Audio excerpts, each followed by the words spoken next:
Hi, this is Joe from RX Healthy Habits, and in today's video I want to talk about a very important number. This number I think is just as important as knowing your cholesterol number, maybe your blood pressure number, or if you're a type 2 diabetic, your A1C. And this number is the BMI, or the body mass index. And this number really is a good indicator to tell us if, and your healthcare provider especially, to tell them if you're overweight or obese. So BMI stands for body mass index. And it's one of the most important indicators to determine where you are in that path. So let's talk about it real quick. How do you calculate it? Well, I could make it really complicated and give you this crazy formula. But instead of that, I'm going to recommend you go to the links on the description in this video, but also on our YouTube channel called RX Healthy Habits. And there's some links right there that you can go right into the BMI calculator or the BMI chart, and you can see where you land. And it's very important that you do that because you should know your number. Now you can say, well, you know, I'm big boned. That's what I used to tell people, or I just have a big frame, so my number's a little higher. I'm really not overweight. Well, that's not true. I was, and I just was kind of denying that. But go in there and get your number and take a look at it. Now, what it estimates, it's going to estimate your body fat percentage, and it's also going to estimate your risk for diseases that happen when we are overweight or obese. So it's such an important number. So obviously the higher the BMI, the more risk. So you want to see where you are on that chart and really get an idea if you're in a danger zone. Now there are limits to BMI, and some people are going to talk about the fact that it's not as accurate in athletes with a lot of muscle mass, and that is usually a really athletic person that it might be a little bit off. It's going to come out higher. And obviously in an elderly person, it's going to come out lower because they have more body fat, but their weight is actually a little lower, but their body fat percentage is higher. So, however, for 95% of us, it's very accurate. So let's talk about the BMI score that you're going to get from doing the calculator, or you're going to get from doing the chart. And if you don't want to follow the links, you could just Google this. The information's all there. Just Google BMI calculator or BMI chart. So here's the numbers. Underweight is considered to be anything 18.5 or under. That's considered underweight. Overweight, normal weight, this is the range you want to get to, is anything from 18.5 to 24.9. That's considered normal, healthy weight. Overweight is anything from 25 to 29.9.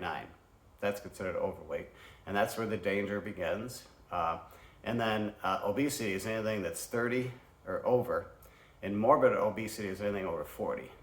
Extremely high risk, but the risk starts at overweight. So here's what happens. You have your number, your BMI, and you're in the overweight range or you're in the obese range.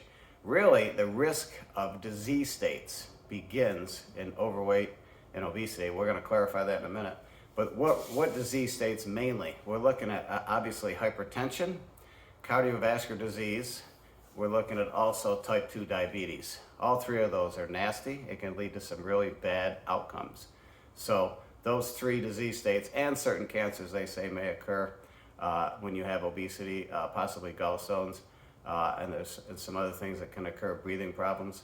But mainly the big three, I think, is the hypertension, cardiovascular, and type 2 diabetes. Now, here's what happens. You can have obesity and you can have overweight, but the risk factors really put you over the top. So what are the risk factors? The risk factors with overweight and obesity that can put you in a real bad spot, and that is going to be hypertension. You might have some cholesterol issues where you have some elevated LDL, low density lipoproteins. You might have a reduction or a lower number of HDL, high density lipoproteins. You might have elevated triglycerides. These are all risk factors. You might have increased glucose levels. That's a big issue. You might have a family history of cholesterol or heart disease. That's a risk factor just in itself, having a positive history. You may have a history of cigarette smoking that you're doing, and also a lack of physical activity. All those risk factors add up to a big problem when there's obesity and being overweight. Now, here's some takeaways. So here's some good news, and we always need good news, right? Here's the good news. If your BMI is above 30 and you have two risk factors, the NIH and all the other great authorities out there say the same thing. You really need to lose weight.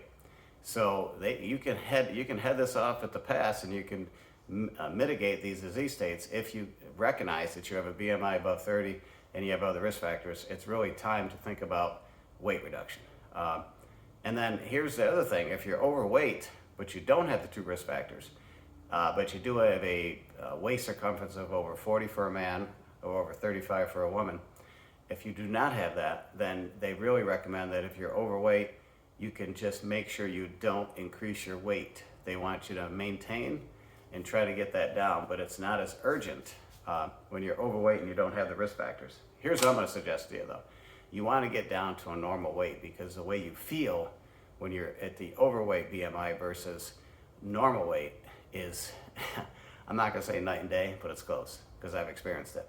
So, and then the last takeaway that I think is great news is if you can get a 5 to 10% reduction in your weight, 5 to 10%, you're talking about a significant reduction in your risk. So you got to ask yourself, what's your BMI, easy for me to say, what's your BMI, but then also what's your 10% reduction number in your weight? So let's say you're 180.